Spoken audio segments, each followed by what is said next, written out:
Chapter 6. On a Sabbath, while he was going through the grain fields, his disciples plucked and ate some heads of grain, rubbing them in their hands. But some of the Pharisees said, "Why are you doing what is not lawful to do on the Sabbath?" And Jesus answered them, "Have you not read what David did when he was hungry, he and those who were with him? How he entered the house of God and took and ate the bread of the presence, which is not lawful for any but the priests to eat, and also gave it to those with him? And he said to them, 'The Son of Man is Lord of the Sabbath.' On another Sabbath he entered the synagogue and was teaching, and a man was there whose right hand was withered. And the scribes and the Pharisees watched him, to see whether he would heal on the Sabbath, so that they might find a reason to accuse him. But he knew their thoughts, and he said to the man with the withered hand, 'Come and stand here.'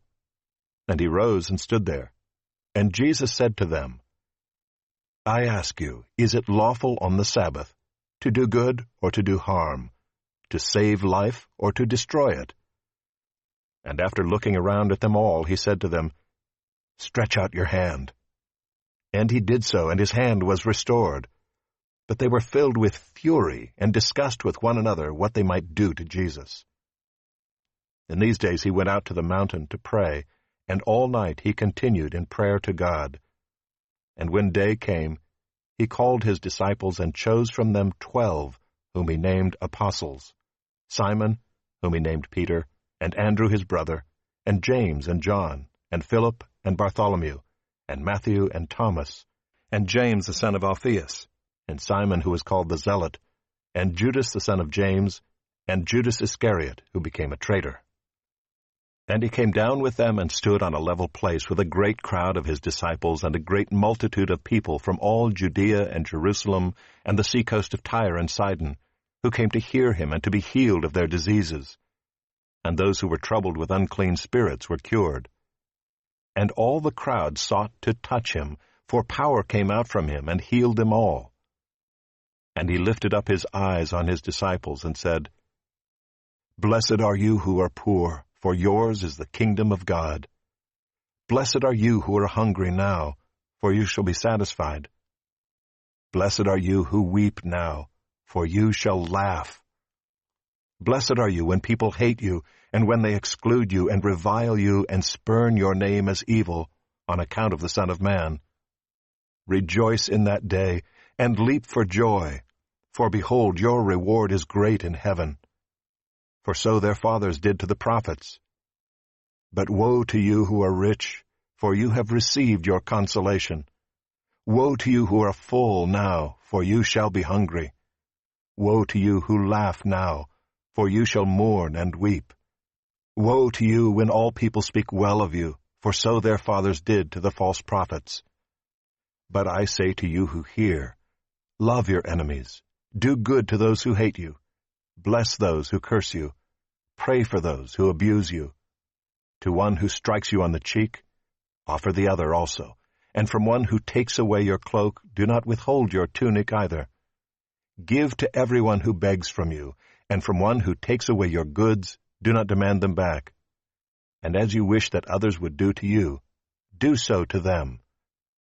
If you love those who love you, what benefit is that to you? For even sinners love those who love them. And if you do good to those who do good to you, what benefit is that to you? For even sinners do the same.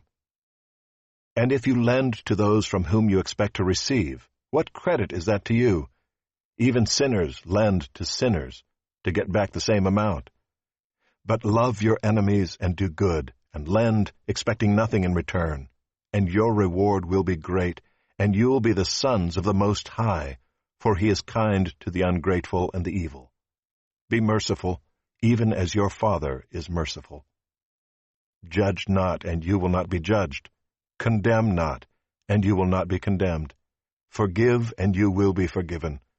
Give, and it will be given to you. Good measure, pressed down, shaken together, running over, will be put into your lap.